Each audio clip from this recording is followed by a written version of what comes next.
Well, hello, public citizens, and hello, natural persons, and hello, democratic patriots here in Washington and all across the country.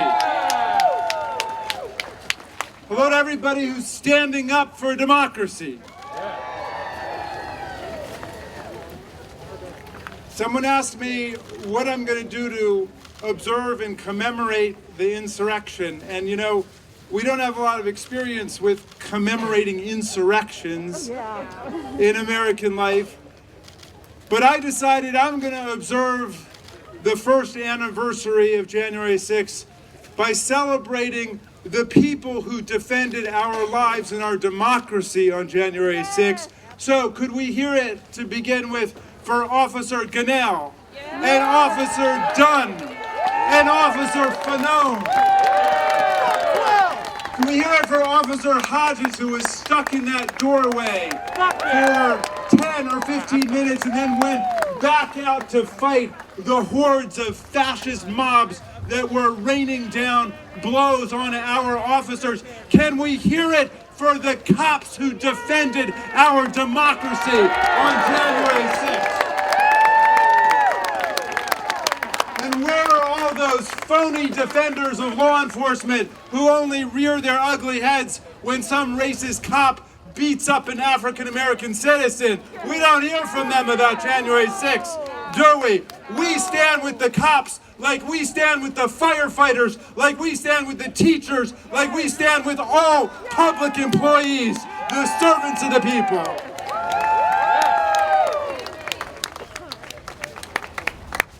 My friends, I greet the American majority this evening on January 6, 2022. Never forget that Hillary Clinton beat him by 3 million votes and Joe Biden beat him by 7.5 million votes. We're winning our congressional elections by millions and millions of votes. The young people are on our side. The new Americans are on our side. They are a shrinking minority party standing with the most authoritarian, fascistic elements of the whole country. That's right. That's right. And could we hear it for constitutional patriots like Liz Cheney and Adam Kinzinger, who are standing up for our democracy? You go back and you look at the history of coups and fascism on earth. Progressives and liberals can never defeat fascism on their own. It is always progressives and liberals and the center right that come together to defend democracy. And we're going to do it again here in the United States of America. We are the majority. We are the majority. And I admit that they've got control over a lot of the levers of anti-democratic power in America, like the gerrymandering of our congressional districts, and like the filibuster, and like all of their voter suppression tactics, and like the court packing and right-wing judicial activism. But none of them can beat the power of the organized people of the United States of America. In every state, in every county, and in the Congress. So, we're in the fight of our lives, aren't we? Yeah. And that's why I'm glad you're out here tonight. And I know there are people fighting for every democracy cause we've got. Do we have any people here who are residents of the Washington, D.C. itself here tonight? Well, I want to say, my friends, we have passed in the House of Representatives statehood for Washington, not once but twice. And we know that you are the only residents of a capital city on the planet Earth who are not represented in your own parliament. We are going to get statehood for the people of Washington, D.C. We're going to make that happen. And I want to thank the people of Washington because you have a real political grievance. There's real injustice here, and you know what? You didn't come and beat the daylights out of our officers, and you didn't storm the Capitol, and you didn't shut down the peaceful transfer of power in America. You're doing it the right way. You're building nonviolent popular power, movements for change, the only thing that's ever worked for real in American history. We are the heirs to the civil rights movement. We are the heirs to the women's movement. We are the heirs to the LGBTQ movement. We are the heirs to the environmental movement, the human rights movement, the peace movement. We are the democracy movement, and we're going to save American democracy.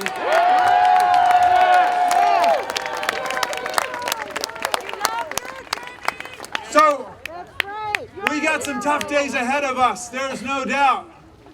But I know that the people here and the people at vigils across the country are standing up for a strong democracy in America. We know what our parents fought for. We know what our grandparents fought for. We know what our great-grandparents fought for. We know what prior generations of Americans fought for. And we are a movement that is the heir to the Voting Rights Act of 1965 and the Civil Rights Act of 1964 and Social Security and Medicare and the Affordable Care Act. We are the heir to the civilizing movements of American history. And if Donald Trump and Steve Bannon and Roger Stone and Michael Flynn think that they are going to steal away from us the products and the progress of American democracy, they don't know who we are. They don't know who we are. Thank you, public citizen. Thank you all for being here tonight.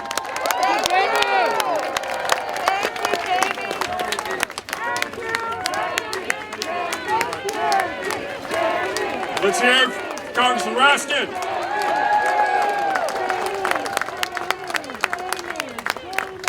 And let's hear it once again for all of the officers who stood up to defend our democracy that day. More than 800 from D.C. responded.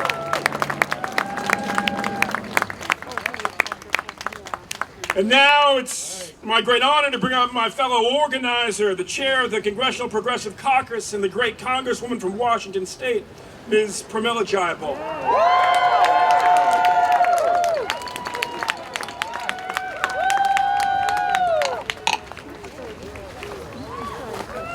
Citizen, people for the American way, Americans who are not going to take any of this lying down but are going to fight for what we deserve and what is right, our democracy. Hello, and we are just beginning. Is that right? Now, this is a somber day for us, and we just came, members of Congress, many of us came from a really beautiful, cathartic experience of giving testimonials about our experience on January 6th, a year ago. And I can tell you I was trapped in the gallery along with some of my colleagues that you'll hear from. And I remember every moment of it vividly. I remember the pounding on the doors of the insurrectionists. I remember crawling on my knees under banisters with a cane in one hand because I just had a knee replacement surgery 5 weeks before. I remember lying on the floor with a gas mask in one hand and the cane in the other, thinking about how if I couldn't get up and leave, which I didn't think I would be able to, that I would attack the knees of whoever came to attack me, because I wasn't going to take it lying down. Not without a fight. And I remember thinking that I may not make it out of there alive, and that we may not have seen our democracy survive. But the thing that I keep with me to this day, a year later, is that we saved democracy. And when I say we, I am not talking about we members of Congress. I'm talking about we the people. All the people who voted that day or that election to get rid of a corrupt president who was trying to steal an election. All the people who ensured that no matter what happened, we were not going to succumb to the insurrectionists, the Capitol Police officers that Jamie talked about. And God bless Jamie Raskin for everything that he has gone through and all the leadership that he has shown as we impeached, as he led the impeachment trial in the Senate, where, don't forget, we got more votes, more bipartisan votes to impeach that president than ever before. It just wasn't quite enough because there wasn't enough courage. There wasn't enough courage and commitment to our democracy at that time. That's right. But as we made it out of that gallery, and as we think about it today, I think the thing that is hardest is that this is not something that is a marker of something past. It is actually still clear in present danger. And it is why it is so important that you are here. Because everything we believe in is on the line right now. And there is nothing that anyone can do that is more powerful than the collective coming together and insisting we are going to organize and we are never going to give in and we are going to make sure we stand up and we protect this democracy as has been done before and before so many times at so much sacrifice and so much cost. And at the end of the day, being human is a courageous act. And particularly being an activist is a courageous act. Because it's pretty easy to go back and say, you know what, we didn't get what we wanted, I'm done, I'm frustrated, I can't do this anymore, I'm tired. But you're out here on January 6th in the cold because you know that any change we have ever had in this country has come about because people like you got together with other people like you, and it spread. The power of a collective movement for a collective democracy has always been the greatest strength of our democracy.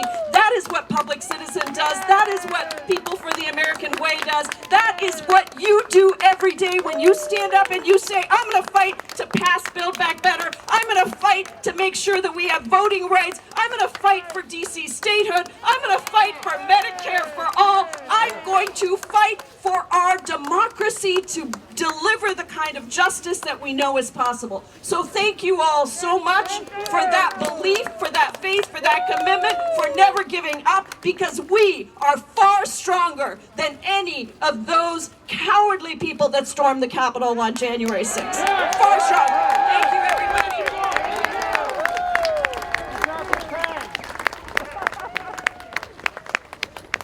Let's hear it from Ms. Jayapal. Great Congressman, great chair of the Progressive Caucus. And now it's my great honor to bring out the good friend of my godfather, Bill Chappelle, our Congresswoman from Washington, D.C., our great patriot and fearless leader, Congresswoman Norton, Eleanor Holmes Norton.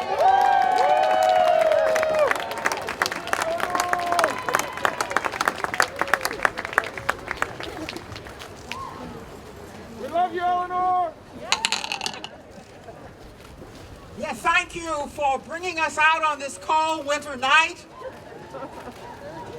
in the face of the Capitol of the United States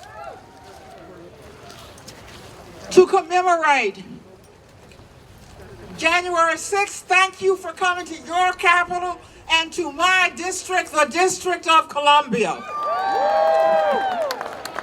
Yes, it was 1 year ago today.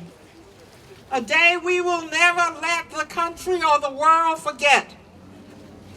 When we witnessed an outrageous assault on this U.S. Capitol as Congress was meeting to count the electoral votes for the last election.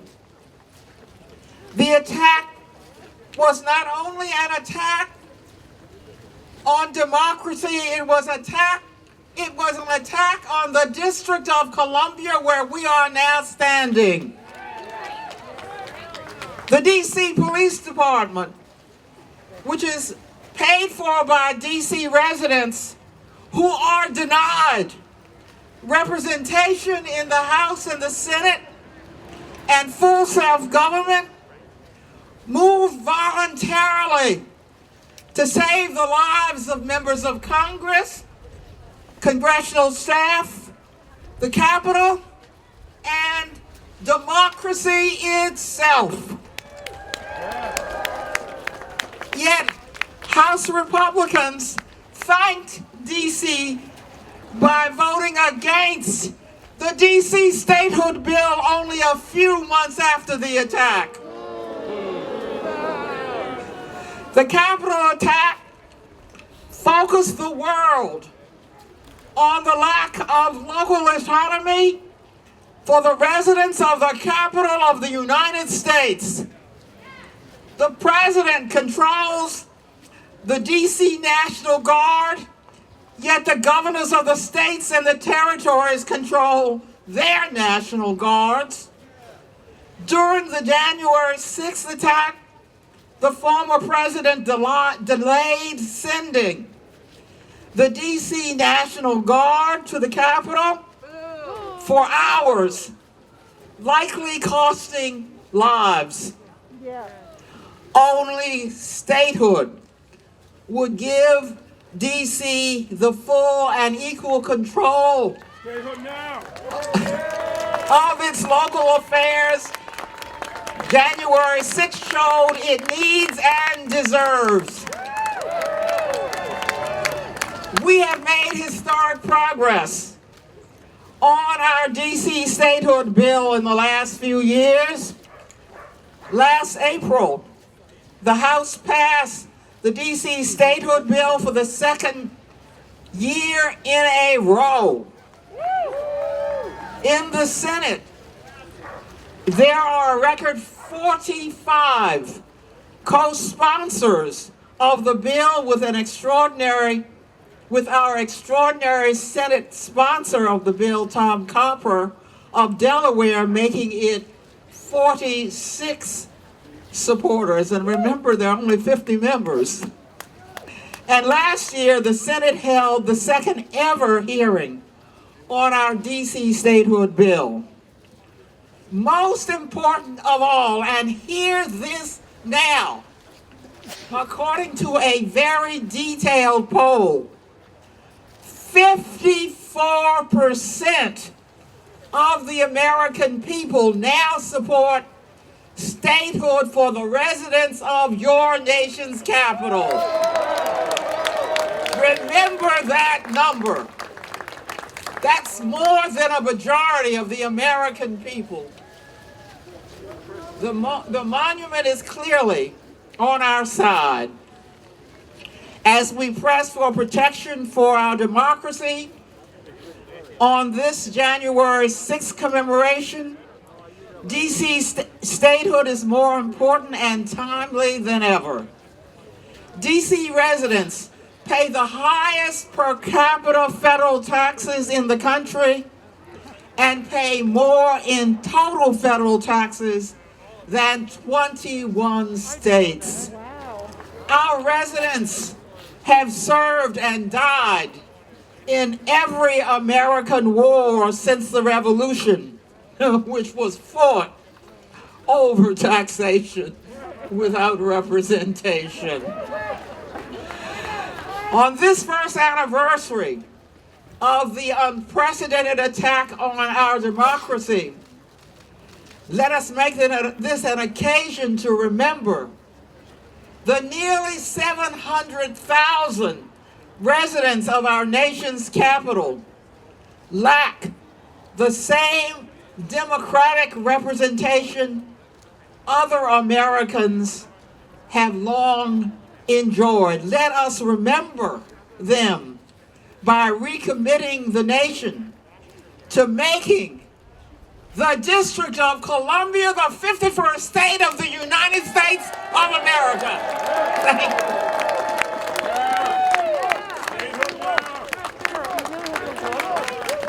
Thanks so much to Representative Norton. So we're now going to turn to Representative Veronica Escobar from Texas 16.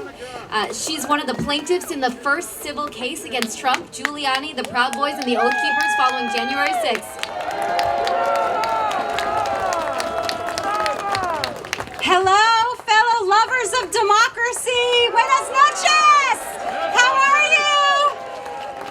you? You all, thank you so much for being here on this cold January day, the anniversary of a horrific attack against our country and against our democracy.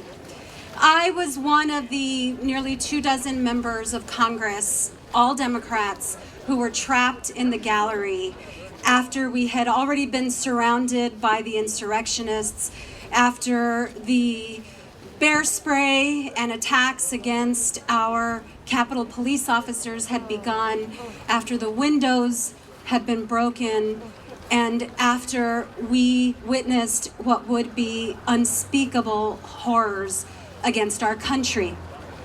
It is a day I will never forget, and I want to express my gratitude to all of you for being here to make sure that our country never forgets. My friends, we are on a precipice right now, and we have a choice to make as Americans. January 6th can either mark the end of our democracy or the beginning of our march towards expansion of rights and justice and equity and fairness for all. And I choose the latter. I choose the latter. And I know that you all have made that choice as well. And so we have to do what generations have done before us. You know, all of us, we are standing on the shoulders of giants, people like my beloved colleague, the late John Lewis. People who marched and were bloodied and were beaten. People willing to put up the ultimate, their lives in defense of the right to vote for themselves and for others. People who were willing to not rest until they achieved justice. Those are the giants of democracy who led the way for all of us. We have to pick up the torch. We have to continue that march. We have to continue that fight because of that precipice that we're on, because of what happened a year ago, because of the threats to our country that exist today. And there's only one way that we will finally achieve that justice, and that is to demand it and to fight and make sure that the Senate hears our voice, make sure that in every community across this country, we are gathering together and saying, ya basta, it is time to defend the vote. It's time to fight for every American's access to the ballot box. We need to make sure that we do this every single day until we achieve that goal, my friends. And your presence here today gives me tremendous hope, because I know that the fight for good will triumph over evil. I know it. I see it in your eyes, I see it in your faces, and I know it in my heart. God bless you, and God bless America and our democracy. Thank you.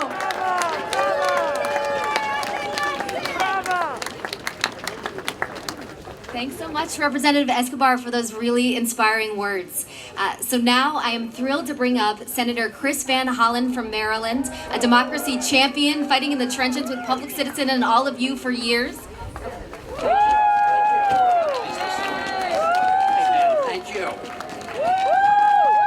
It's great to see all of you. Thank you for being here to fight for our democracy, to secure our democracy.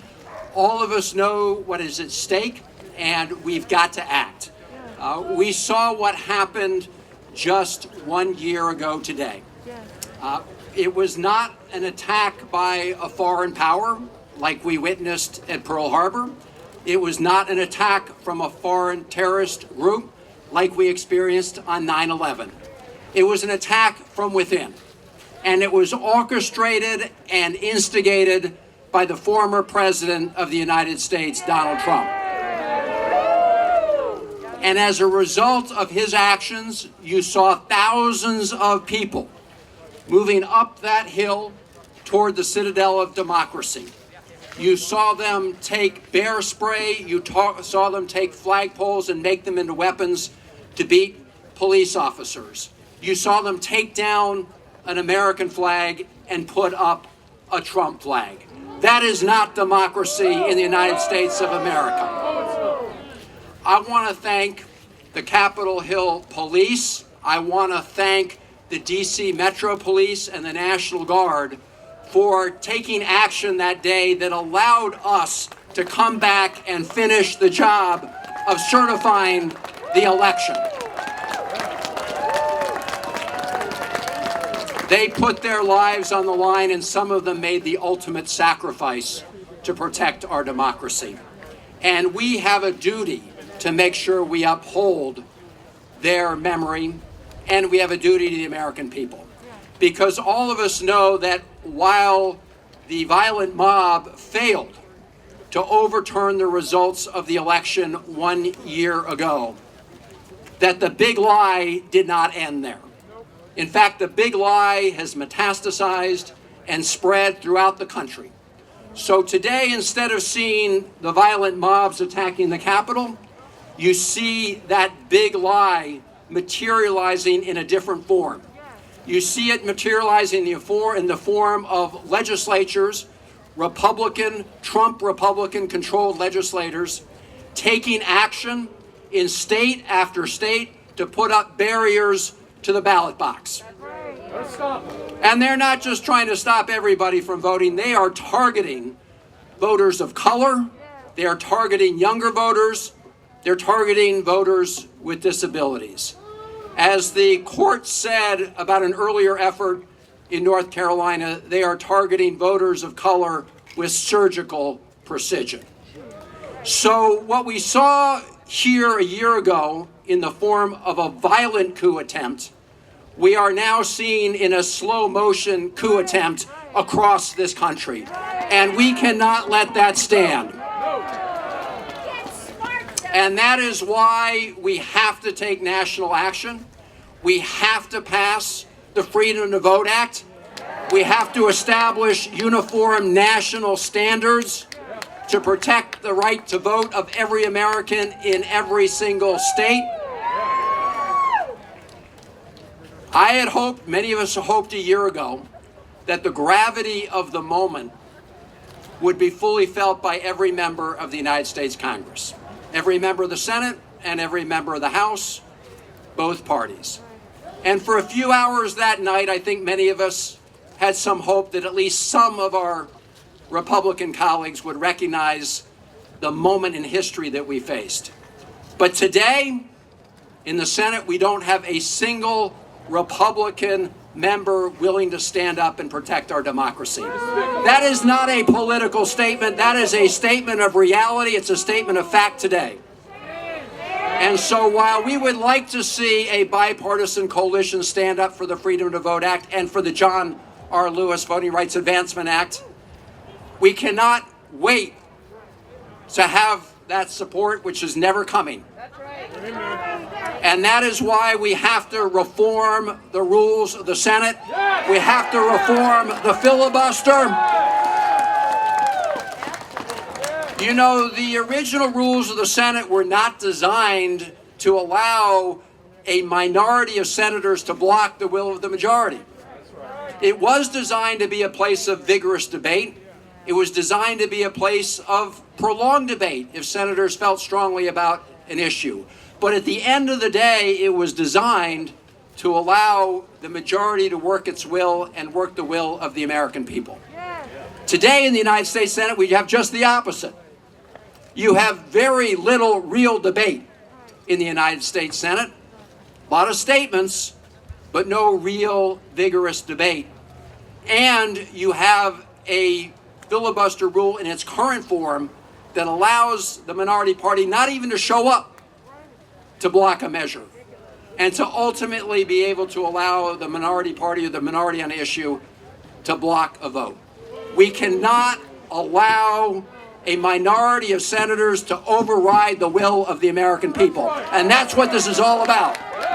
This is about protecting our democracy, and we can't allow an antiquated, undemocratic rule to stop us from protecting our democracy and making sure we implement the will of the American people. Every American has the right to vote. No state should be trying in this day and age, and never, to block anybody's right to vote. States have tried that in the past. We've had a long struggle in our country to overcome that. We're not going back. And we need to pass the Freedom to Vote Act, and we need to reform the filibuster to get it there. And we need every one of you to be right here pressing to make that happen, because we are going to have a vote in the United States Senate. We're going to have it before Martin Luther King Day. We're going to have it before January 17th. Everybody needs to be stand up, and everybody needs to be counted in the light of day.